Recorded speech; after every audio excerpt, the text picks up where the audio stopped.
Hello everybody, it's Sophie again.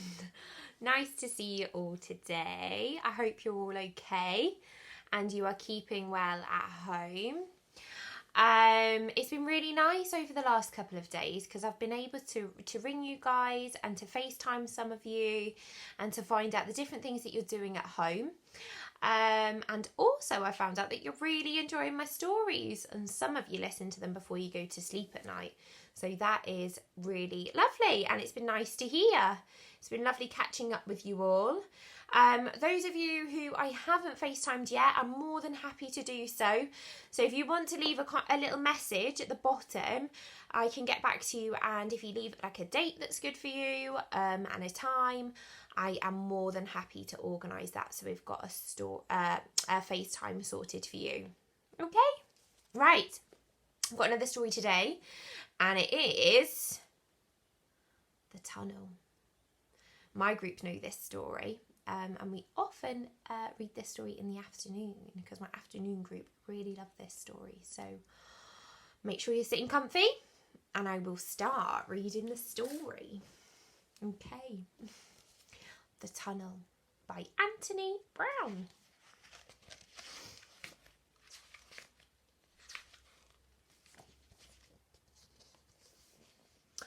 Once upon a time, there lived a sister and a brother who were not at all alike. In every way, they were different. The sister stayed inside on her own, reading and dreaming, and the brother played outside with his friends, laughing and shouting, throwing and kicking, roughing and tumbling. So they're very, very different. Very different. They like to do different things. At night, he slept soundly in his room, so he sleeps really well. But she would lie awake, listening to the noises of the night. Sometimes he crept into her room to frighten her, for he knew that she was afraid of the dark. Can you see him creeping in there? Look. She's in her bed, but he's creeping in and he's wearing a mask. Can you see? Trying to give her a fright. Whenever they were together, they fought and they argued noisily all the time. One morning, their mother grew impatient with them. "Out you go together," she said, "and try to be nice to each other just for once. And be back in time for lunch." But the boy didn't want his little sister with him. He doesn't want his little sister there. He wants to go on his own. They went to a piece of waste ground. "Why did you have to come?" he moaned. "It's not my fault," she said. "I didn't want to come to this awful place. It scares me." "Oh, you baby," said her brother. "You're frightened of everything." And he went off to explore. So, here's the waste ground. Can you see? That's where all the rubbish gets put. And she feels a bit worried. She's sitting down there. She's reading her book.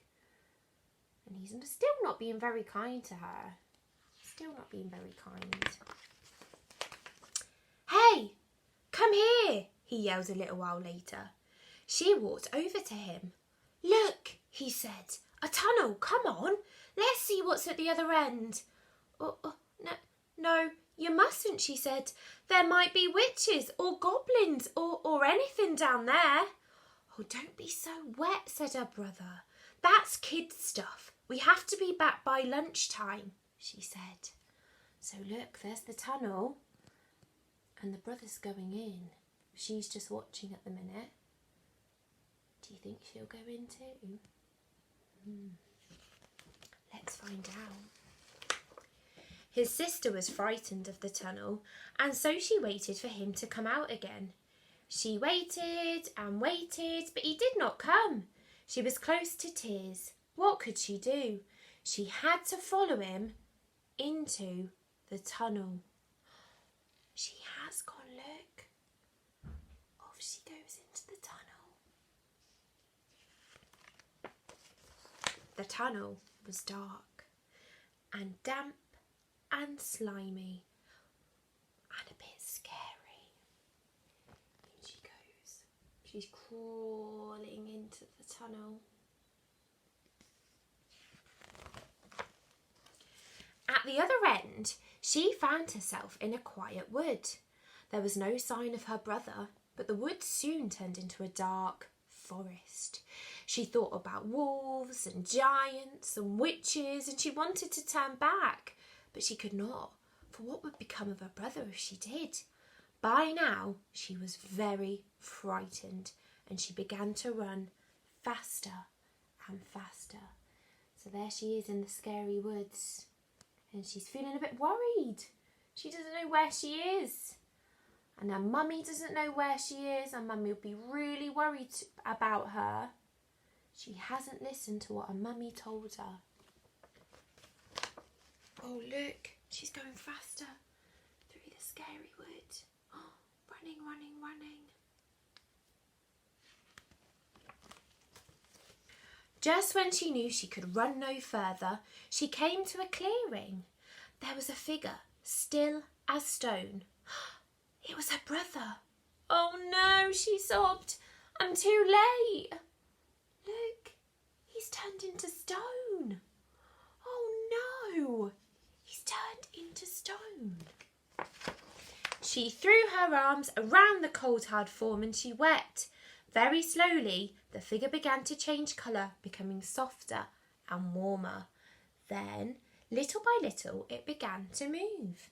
Her brother was there. Oh, Rose, I knew you'd come, he said. They ran back through the forest, through the wood and into the tunnel and back out again. But together this time. They're back together. When they reached home, their mother was setting the table. Hello, she said. You two seem very quiet. Is everything all right? Rose smiled at her brother and Jack smiled back. So they know where they went, don't they? But their mummy doesn't. It's really, really important that you listen to your mummy or daddy or whoever's looking after you about where you can play, okay? So if your mummy and daddy tell you that you can only play in the house or only play in the garden, that's where you need to play, okay? Right, guys, I'll be back really soon. I hope you enjoyed that story. And I'll be back with another story really shortly. Take care. Bye.